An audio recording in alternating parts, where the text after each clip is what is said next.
بسم اللہ الرحمن الرحیم۔ ناظرین السلام علیکم ورحمۃ اللہ۔ ناظرین، یہ کتاب ہے معارف القرآن جلد دوم، پیج 533، سورۃ النساء نمبر 4 اور آیت نمبر ہے 104 یعنی 104۔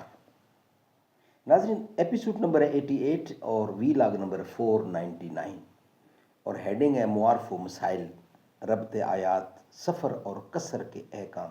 یہ ہیڈنگ ہے، ہم آپ کے سامنے رکھنے جا رہے ہیں یہ کتاب معارف القرآن۔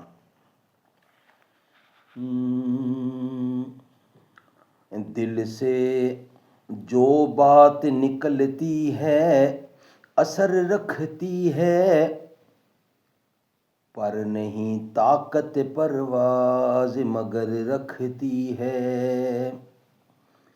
کافر کی موت سے بھی لرزتا ہو جس کا دل، کہتا ہے کون اسے کہ مسلمان کی موت مر۔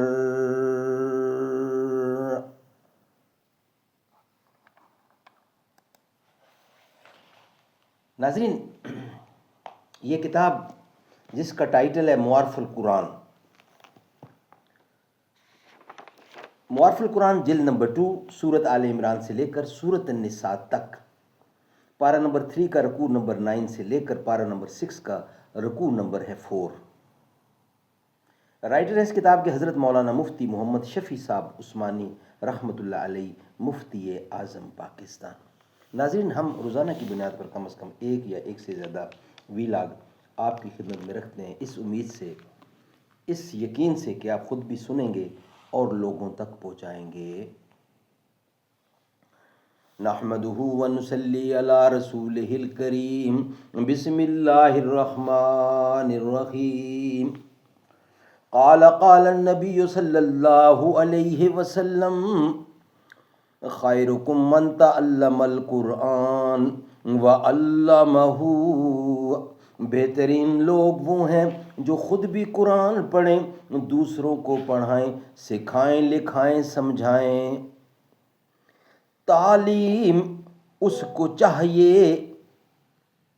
ترک جہاد کی، دنیا کو جس کے پنجہ خونین سے ہو خطر۔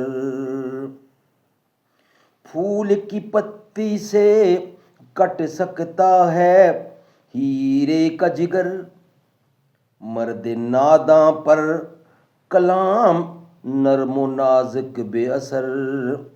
گیسوئے تابدار کو اور بھی تابدار کر، ہوش و خرد شکار کر، قلب و نظر شکار کر۔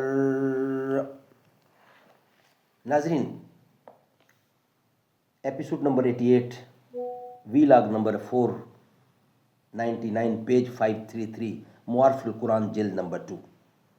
ربط آیات، اوپر یعنی اس سے پہلے جہاد اور ہجرت کا ذکر تھا، کیونکہ غالب احوال میں جہاد اور ہجرت کے لیے سفر کرنا پڑتا ہے، اور ایسے سفر میں مخالف کی طرف سے اندیشہ بھی اکثر ہوتا ہے۔ اس لیے سفر اور خوف کی رعایت سے جو نماز میں بعض خاص سہولتیں اور تخفیفیں کی گئی ہیں، آگے ان کا ذکر فرماتے ہیں۔ ناظرین، ہیڈنگ ہے سفر اور قصر کے احکام۔ مسئلہ: جو سفر 3 منزل سے کم ہو اس سفر میں نماز پوری پڑھی جاتی ہے۔ مسئلہ: اور جب سفر ختم کر کے منزل پر جا پہنچے تو اگر وہاں 15 روز سے کم ٹھہرنے کا ارادہ ہو تب تو وہ حکم سفر میں ہے، فرض نماز 4 گانا آدھی پڑھی جائے گی اور اس کو قصر کہتے ہیں۔ اور اگر 15 روز یا زیادہ کا رہنے کا ایک ہی بستی میں ارادہ ہو تو وہ وطن اقامت ہو جائے گی۔ وہاں بھی وطن اصلی کی طرح قصر نہیں ہوگا بلکہ نماز پوری پڑھی جائے گی۔ مسئلہ: قصر صرف 3 وقت کے فرائض میں ہے، اور مغرب اور فجر میں اور سنن 2 وتر میں نہیں ہے۔ مسئلہ: سفر میں خوف نہ ہو تو بھی قصر نماز پڑھی جائے گی۔ مسئلہ: بعض لوگوں کو پوری نماز کی جگہ قصر پڑھنے میں دل میں گناہ کا وسوسہ پیدا ہوتا ہے، یہ صحیح نہیں ہے، اس لیے کہ قصر بھی شریعت کا حکم ہے جس کی تعمیل پر گناہ نہیں ہوتا بلکہ ثواب ملتا ہے۔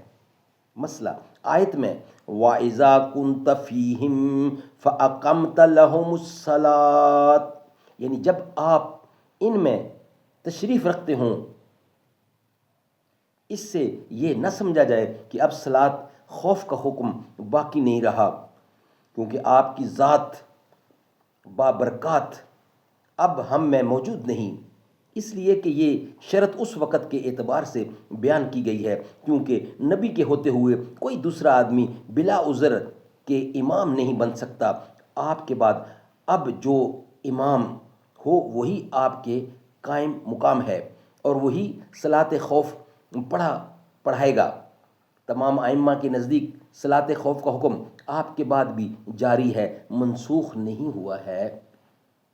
مسئلہ: جیسے آدمی سے خوف کے وقت صلاۃ خوف پڑھنا جائز ہے، ایسے ہی اگر کسی شیر یا اژدہا وغیرہ کا خوف ہو اور نماز کا وقت تنگ ہو اس وقت بھی جائز ہے۔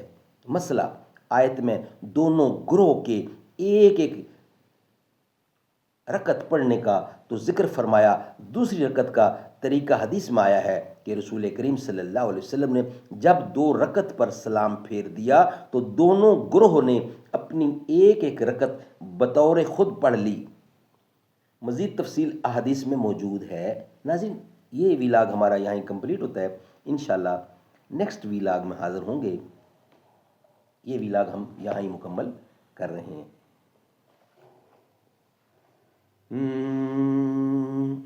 ہرا گنبد جو دیکھو گے،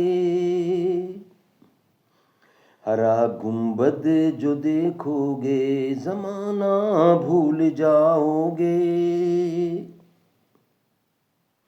ہرا گنبد جو دیکھو گے زمانہ بھول جاؤ گے، اگر طیبہ کو جاؤ گے تو آنا بھول جاؤ گے، اگر طیبہ کو جاؤ گے تو آنا بھول جاؤ گے، نہ اتراؤ زیادہ چاند تارو اپنی رنگت پر، میرے آقا کو دیکھو گے چمکنا بھول جاؤ گے، ہرا گنبد جو دیکھو گے زمانہ بھول جاؤ گے، اگر طیبہ کو جاؤ گے تو آنا بھول جاؤ گے۔